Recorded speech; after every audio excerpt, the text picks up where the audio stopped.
Thank you, Dr. Doty, and thank you everyone for being here. It's a privilege and an honor.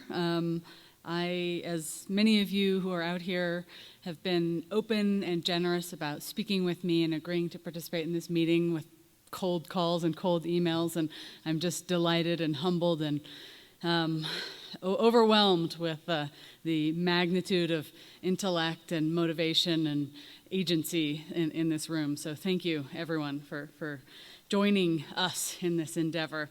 I'd like to start out by welcoming and introducing each speaker. As Dr. Doty indicated, all of the speakers' bios are in the program, but I'll just give a quick little intro so that those of you who haven't had a chance to look at it will have some context. After that, I'm going to sort of invite each speaker to come up and talk about the work that they do, and then we will have a closing sort of Q&A where people can ask any and all of the speakers sitting up here about any of the work that they do or any other questions. Again, I will reiterate that Dr. Simpson wasn't able to come, but we would love to still present to you what he prepared to bring here. I am not an expert in his domain of evolutionary psychology, but again, I'm a huge fan, and so I thought it would be worthwhile to share it. I asked just this morning, about 10 minutes before Paul Ekman's video started, to ask Stephanie Brown to be a partner in helping me sort of wade through his slides. She probably knows quite a bit more than I do, but please forgive us if we just sort of wing it, because that's really what we're doing. So Stephanie, would you come on up and we'll go ahead and get started. And tell you about what, I'm sorry, Stephanie, come up, but I'm going to introduce people first. Jeffrey Simpson, in absentia, is a professor of psychology and director of the doctoral and minor in interpersonal relationships at the University of Minnesota. His research interests include adult attachment processes, human mating, idealization in relationships, empathic accuracy in relationships, and dyadic social influence. And again, I'm sorry that he's not here, but let's all think kindly of him as we look at his wonderful slides. This is Stephanie Brown, and I haven't introduced her, but I will. Okay, so Jeffrey was here to give us a little bit of context about evolutionary perspectives on pro-social behavior, really addressing the question which I do get fairly frequently: why compassion? What's in it for me? Why is this going to lead to any benefit in my life, in my success, in my capacity to compete for the most desirable job out there when there's somebody else who I might beat out for that position? So let's talk a little bit about some of the justifications for compassion, which really Paul sort of began to tell us about. So this is what Jeff was going to do. He was going to tell us a little bit about early environments in which humans evolved, review some of the major evolutionary theories, and then discuss findings that support this expansion. And that's the place where probably Stephanie will be more helpful than I, or we'll just count on you guys to read one of Jeffrey's books. He's a prolific author. Okay. Can I just start for 1 second? Yeah. So there's an important reason that the feature of the environment makes a difference, because if you think about what does it mean by what do we mean when we say you're going to feel compassionate and therefore you're going to help? You're going to give away your own resources and things you need to survive and reproduce to another individual. And from an evolutionary perspective, you're basically opening yourself up to costs, to be exploited, to have somebody else, to have competitors survive if they can take what you're giving and then go off and do better for themselves, leaving you unable to survive and reproduce. And so it's been a huge problem to think about why and how we can have we have sustained helping and sustained compassion. We see it everywhere, but theoretically, it should be kind of weeded out of the population, because the compassionate people would have a hard time passing on their own genes. They're giving all their resources to someone else. So the environment's really important because it talks about how the environment sort of ensures that the behaviors of giving away your resources are actually going to individuals who are in a position to actually help your reproductive success. So Rather than read these, since you've gotten to look at it, while Stephanie gave that very elegant justification for why we actually talk about this to begin with, there it is. These are the features of our ancestral environment that give us some context for why we actually might have something richer than a simple need to survive and accumulate resources only for our own capacity to be prolific and reproduce.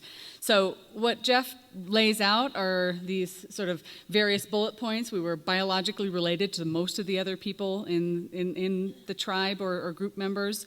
We were raised by kin, extended family members, and tribe members with older siblings helping to raise younger siblings. These should all make us, again, think of what Paul was saying about these different, in his taxonomy of compassion. He's really saying, what Jeff's pointing out is that most of what was going on here was close to familial and familiar compassion. That was all we really needed given this ancestral environment. These are ideal for the evolution of altruism, Jeff points out, and cooperative groups were really a survival strategy. It's what helped. It wasn't necessarily ideal to cast out on your own and set a perimeter and not let anybody else come in there so that you could eat all the things that grew in that little area. Rather, you were better off working in a more cohesive, collective way, given these environmental features. Did I represent it well? Okay. So I'm going to let Stephanie do this next slide. Taking you through the concept of natural selection, which is a theory that Darwin developed to explain how there's change over time. How the theory of evolution is how we normally think about it.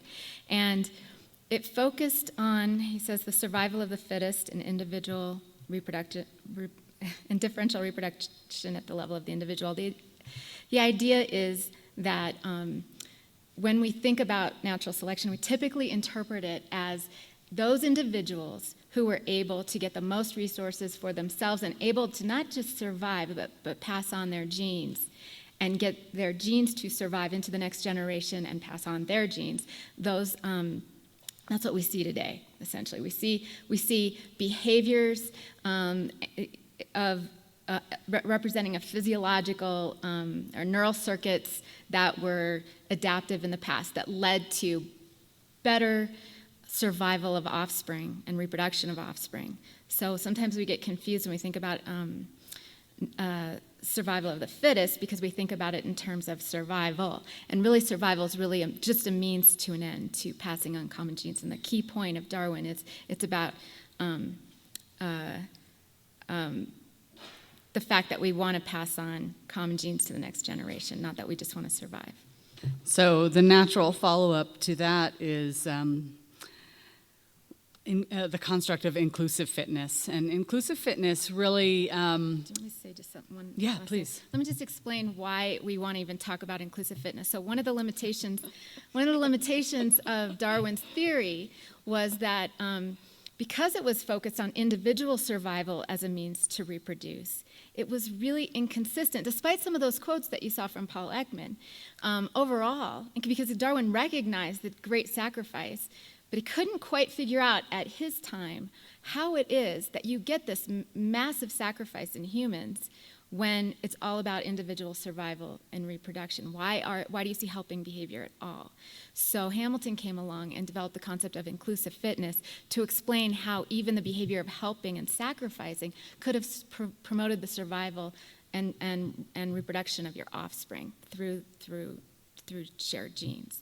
I think Stephanie really covered the bullets on this slide, but essentially instead of focusing on am I going to survive, am I going to get everything I need to make my own children, I'm partially also interested in my brother's children surviving because they have a genetic relationship to me, and that would explain some of the helping that I might show in a familial context.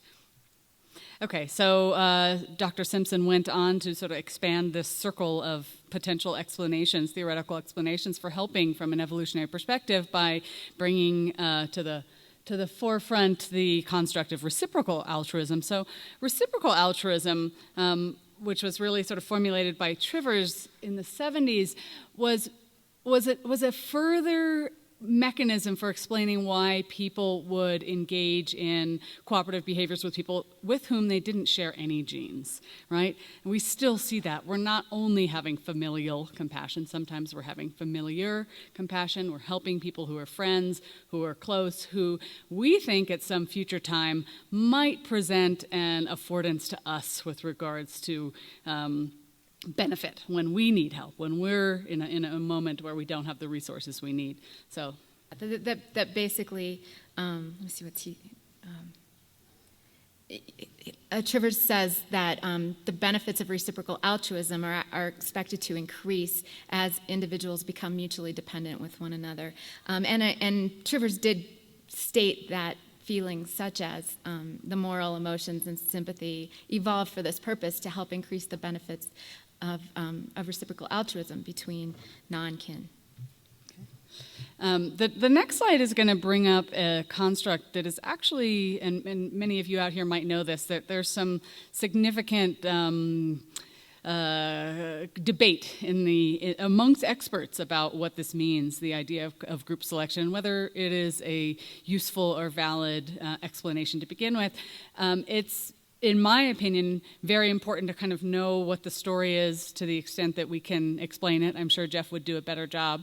But regardless, beyond reciprocal altruism, there's kind of a desire to explain or have some justification for behaviors that really might fall into the category of quote-unquote pure altruism, right? Just helping somebody because they're another person that's suffering, having absolutely no reason to anticipate that they'll ever be able to help you in your life. Like, why would anybody do something like that? And we saw some explanations from Paul Ekman, from Darwin, and from His Holiness the Dalai Lama that perhaps it was about, a basic empathic resolution.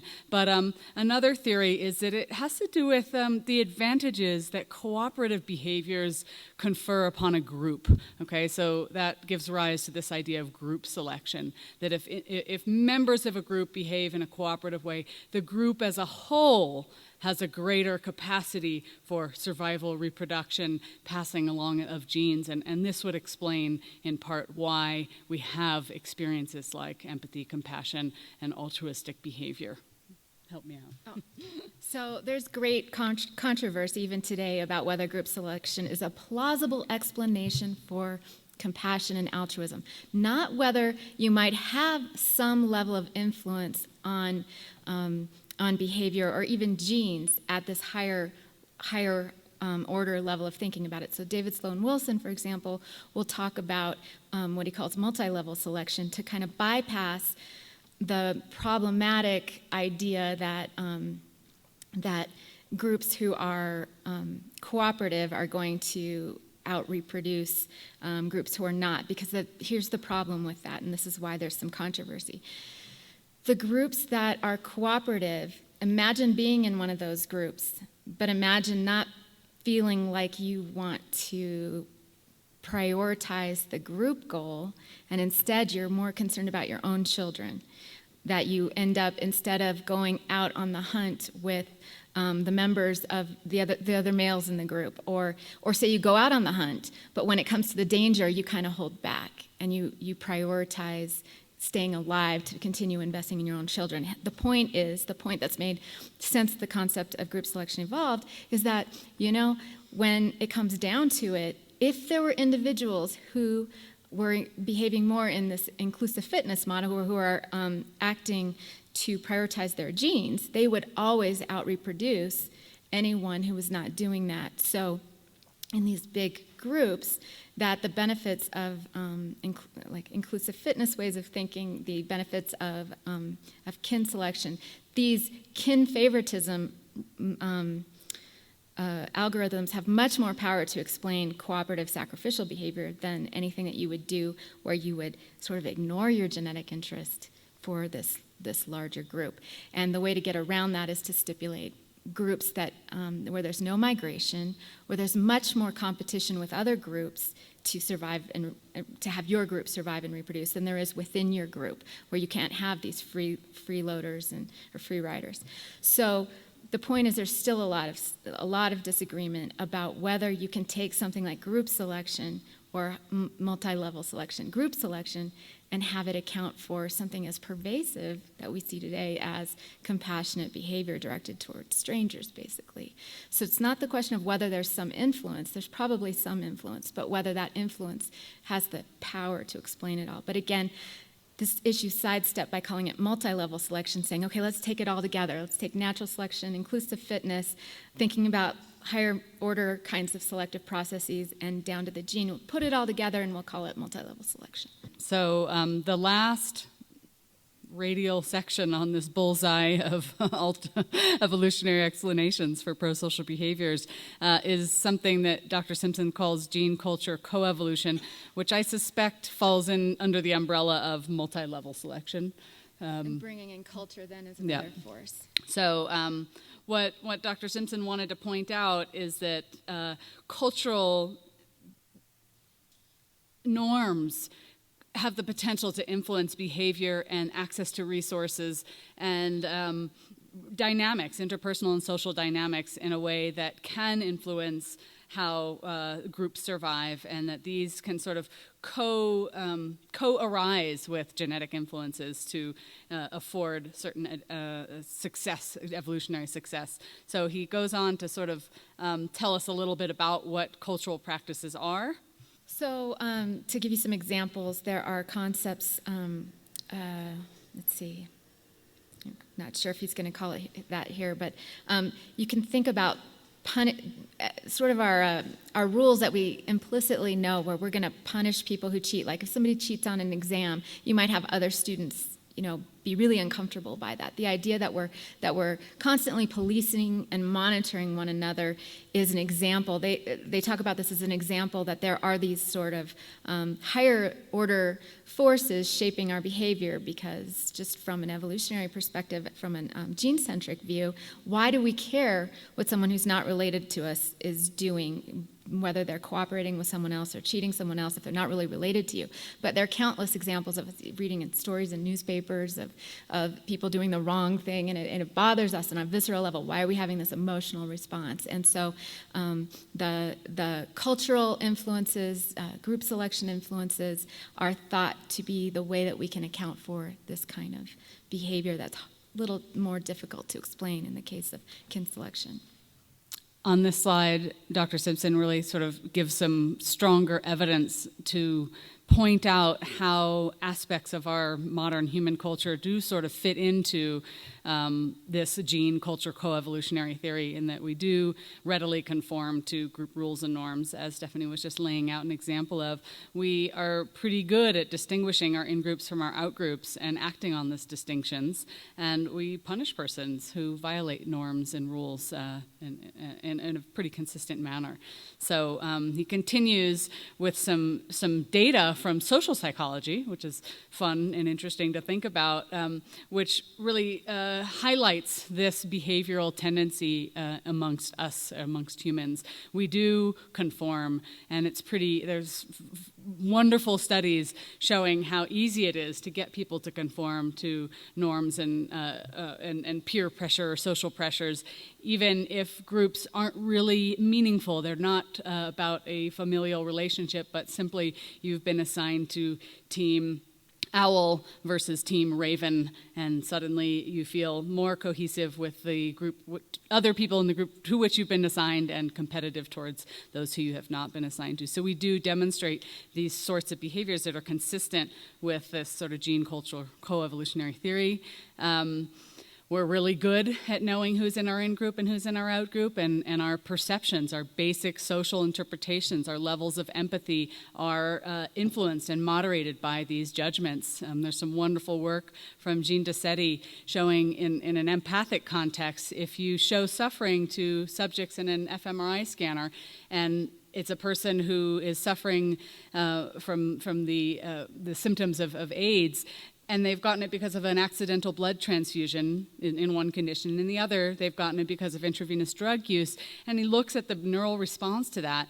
For the drug users, the structures that represent empathy, that represent a co-feeling or a physiological response, are much less activated in response to that intravenous drug user who is presumably part of an out group compared to the person who has had the accidental transfusion. So we do these kinds of distinctions very rapidly and sometimes unconsciously.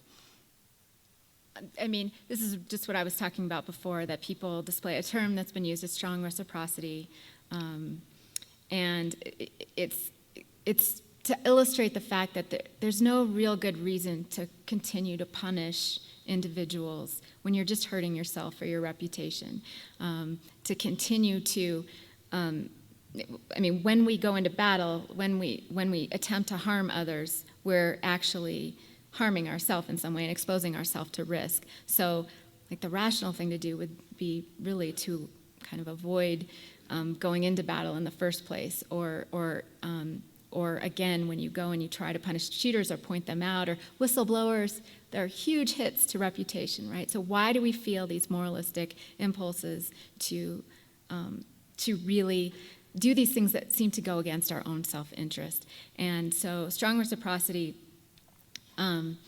helps to, it's a term that's invoked to help keep group selection alive, really, to say, you know what, we don't have to worry too much about people not participating in battle, and favoring their own kids, and favoring things that are more closer to their own inclusive fitness. We don't have to worry about that because we have these strong reciprocity rules and norms that ensure that people like that will be detected. That, you know, if you think about it in the workplace, a nice example is sort of females have a hard time sometimes when they have a family at being taken seriously when they're on the job, because everybody's worried that when they go to take care of their family, they're not actually they're not pulling their weight in terms of the company.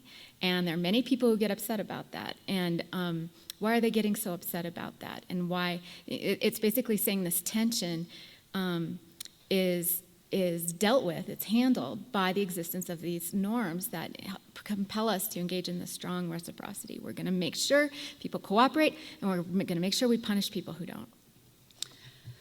Thank you for that. In conclusion,